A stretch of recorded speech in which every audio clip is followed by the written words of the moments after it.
All right, welcome detectives. Today we are going to crack a code. It's a code that's literally all around us, helping us share everything from pizza to, well, even time itself. You guessed it, we're talking about fractions. But hey, this isn't going to be some boring old lecture. Nope.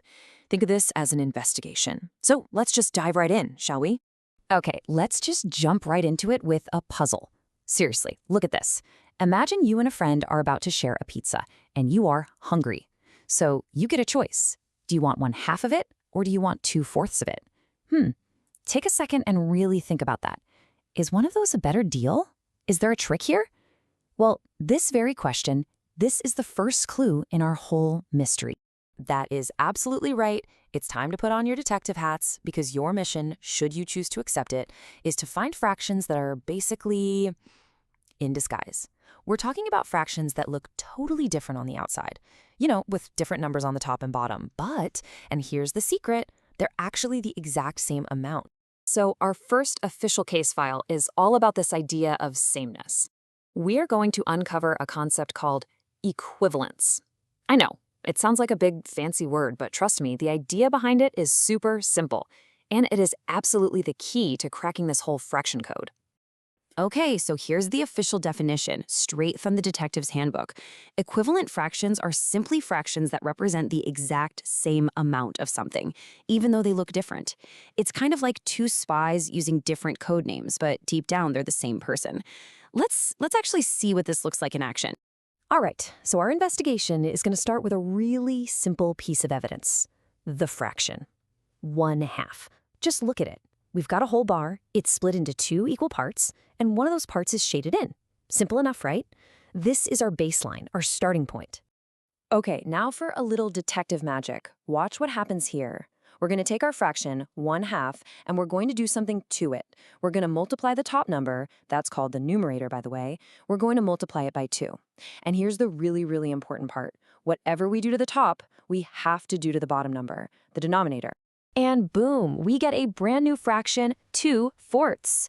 But wait a minute, look closely. The total amount that's shaded in, it hasn't changed one bit. It's the exact same amount. We just have more slices that are a little bit smaller. So, going back to that pizza question from the beginning, which one should you choose? 1/2 or 2/4? Well, the answer is, it doesn't matter. They're exactly the same. So this brings us to our first major discovery. This is like the golden rule of our whole investigation.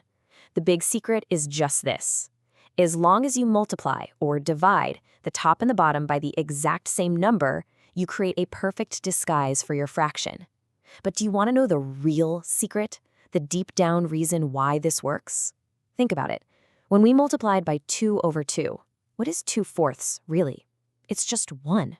And multiplying anything by 1 never actually changes its value. That right there is the real magic. Okay, detective, you've totally mastered how to spot fractions in disguise. So now it's time for your next skill. We're going to move on to comparing two different fractions to figure out, which one is bigger. Welcome to the sizing showdown. All right, let's start with an easy one. Imagine you've got a chocolate bar, and it's broken into 5 equal pieces. Now, would you rather have 2 of those pieces or 3 of them? It's pretty obvious, right? Since the bottom number, the denominator, is the same, they're all fifths, that means all the pieces are the same size. So all we have to do is compare the top numbers. 3 is bigger than 2, so 3/5 is the bigger fraction. See? Easy. But what happens when the bottom numbers are different? When the pieces are totally different sizes? How do you compare 1/3 to 3/8? Now that is a lot trickier. It's kind of like trying to compare apples and oranges. We need to find some way to get them to speak the same language before we can really tell which one is bigger. So how in the world do we do that? Well, this right here is where all your hard detective work really starts to pay off.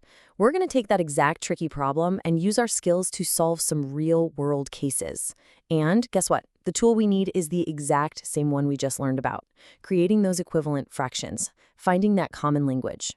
All right, let's put these skills to the test. Okay, here's a classic case right out of the detective files. At a pizza party, Maria ate 3/8 of a pizza and Tony ate 1/2. The question is, who ate more? See, we can't just compare the 3 and the 1 directly because the pieces are different sizes. So we have to use that equivalence skill. We need to turn 1/2 into a fraction that has an 8 on the bottom. So what do? We multiply the top and bottom by 4. And suddenly, 1/2 becomes 4/8. And just like that, case solved. Now we can compare. Is 4/8 more than 3/8? Of course it is. 4 pieces is more than 3 pieces. So Tony ate more pizza. You see how finding that common denominator made a really tricky comparison suddenly super obvious? All right, let's try another one. Imagine you're in the kitchen, you're baking some cookies. The recipe says you need 3/4 of a cup of flour. But you look in your drawer, and the only measuring cup you can find is a 1/4 cup scoop. So the question is, how many of those little scoops do you need to put in the bowl? The answer is 3. Right? It makes sense when you think about it. 1 scoop is 1/4. A second scoop gets you to 2/4, and that third scoop gets you exactly what you need, 3/4. You could even picture it like taking 3 little hops on a number line to get to your target. See, you are already using fractions like an absolute pro. Okay, now for a second, I want to talk to all the parents, all the teachers, anyone who helps someone learn who might be watching. Let's pull back the curtain a little bit. How do we make these ideas really stick? Because there's a definite strategy behind this whole investigation, a sort of master teacher's toolkit for making fractions finally click for anybody. So this right here, this is basically the secret sauce. First, and this is huge, you have to use visuals. Let people see the math with diagrams and bars. Second, connect it to the real world. I mean, who doesn't understand pizza and cookies, right? Third, let people work together. And finally, you gotta scaffold it. That just means you start simple and you build up the complexity, step by step. So really, the most important point of all of this is fractions stop being these scary, abstract things when we stop treating them like just random numbers on a page. They're real. They are actual parts of a whole that we can see and touch and cut up and share. And when you make math something you can actually feel and see, it becomes intuitive. And with that, your detective training is officially complete. But let me tell you, your investigation is just getting started. So now that you're an official fraction detective, I have one final question for you. Where else in your world can you spot fractions in disguise? Is it in a recipe? Maybe in the beat of a song? The gauge on a gas tank? The code is absolutely everywhere, and now you have the tools to crack it. Happy hunting!